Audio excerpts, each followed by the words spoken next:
नमस्कार दोस्तों, मेरा नाम है अमित और स्वागत है आपका फिल्मी कहानियां पर। प्रस्तुत करते हैं एक नई सीरीज जिसका नाम है नार्कोस मैक्सिको।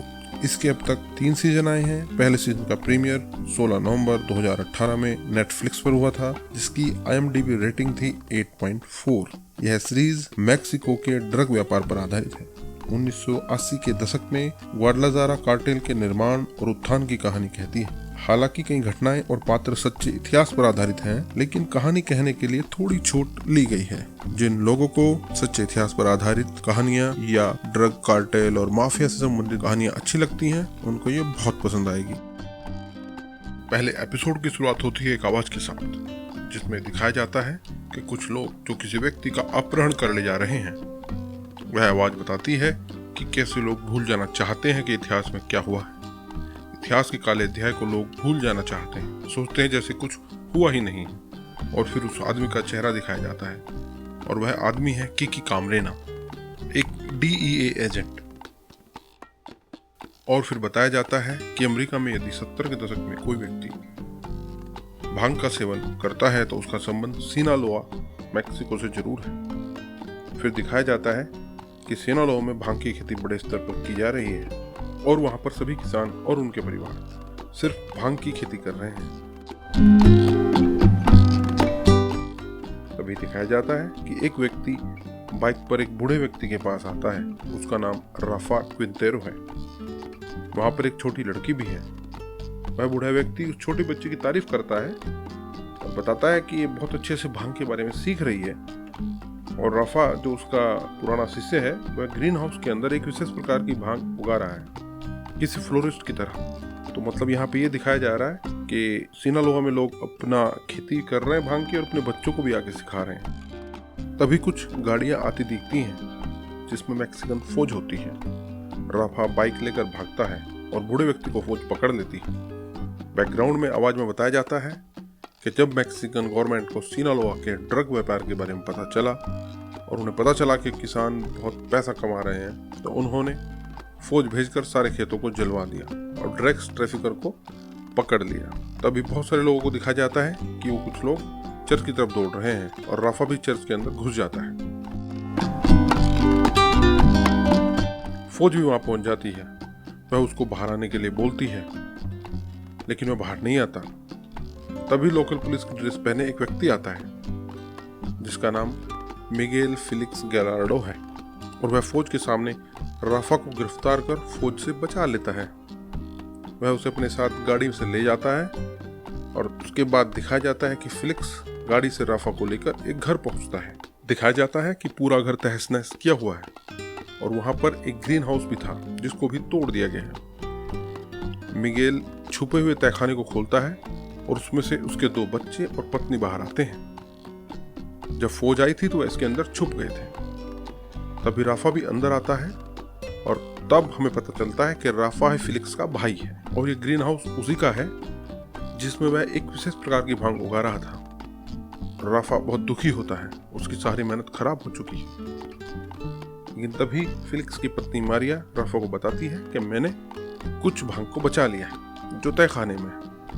अब फिलिक्स अपनी पत्नी से किसी योजना के बारे में बात करता है। फिलिक्स कहता है कि मैं अब नहीं रुक सकता। उसके बाद फिलिक्स सिनालोआ के गवर्नर से बात कर रहा है, और पता चलता है कि फिलिक्स गवर्नर का पहले बॉडीगार्ड रहा है, और उसके लड़के का उसने बहुत अच्छे से ध्यान रखा है, और वह नौकरी छोड़ रहा है। दूसरी तरफ दिखाया जाता है कि अमेरिका के किसी शहर में किकी कामरेना, जो कि एक DEA एजेंट है, वह ड्रग्स डीलरों को पकड़ने की कोशिश कर रहा है। लेकिन लोकल पुलिस वहां आकर गड़बड़ कर देती है, जिससे वह बहुत गुस्से में और पुलिस वालों को गालियां देता है, और गुस्से में आकर वह पुलिस वाले को मुक्का मार देता है। और बताते हैं कि DEA अभी नया बना है, इसलिए हमारी कोई इज्जत नहीं कर रहा है।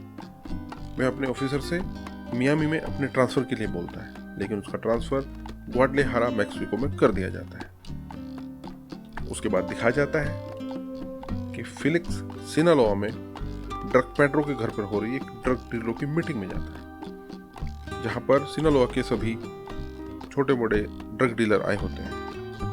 यहाँ पर पेड्रो सेना द्वारा जलाए गए खेतों के बारे में बात कर रहा है। वो बहुत गुस्से में है, और वह कुछ नया रास्ता निकालना चाहता है तब फिलिक्स पेड्रो को एक आइडिया बताता है। यहाँ डॉन नेटो नाम का एक डीलर और होता है जो फिलिक्स की मजाक उड़ाता है। वो बोलता है, जाओ फिलिक्स, तुम गवर्नर के बच्चों को खिलाओ। फिलिक्स अपना आइडिया बताता है।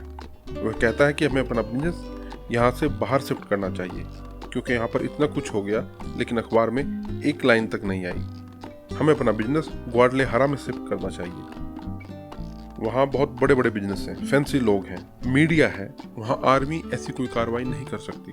अगर ऐसा हुआ तो बहुत शोर मचेगा और बहुत बड़ी खबर बनेगी, लेकिन सरकार ऐसा नहीं चाहेगी।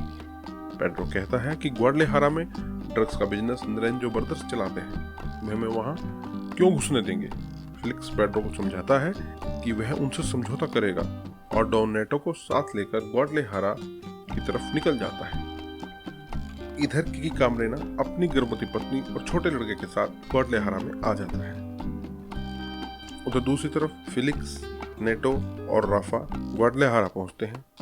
फिलिक्स राफा को यूनिवर्सिटी में छोड़ देता है, जहां पर राफा एक प्रोफेसर से मिलता है और उससे पता करता है कि जो स्पेशल भांग वह उगा रहा है वह ग्वाडलेहारा में कहाँ उगाई जा सकती है, क्योंकि इस फसल को और बीज के साथ नहीं उगाया जा सकता। अगर इसे किसी दूसरे बीज के साथ उगाया गया तो इससे क्रॉस पॉलिनेशन हो जाएगा और ये फसल बर्बाद हो जाएगी। दूसरी तरफ फिलिक्स और नेटो नरेंजो भाइयों में छोटे भाई से होटल में मिलते हैं और उसका अपना पूरा आइडिया बताते हैं कि हम ग्वाडलेहारा में भांग उगाएंगे और तुम बेचना।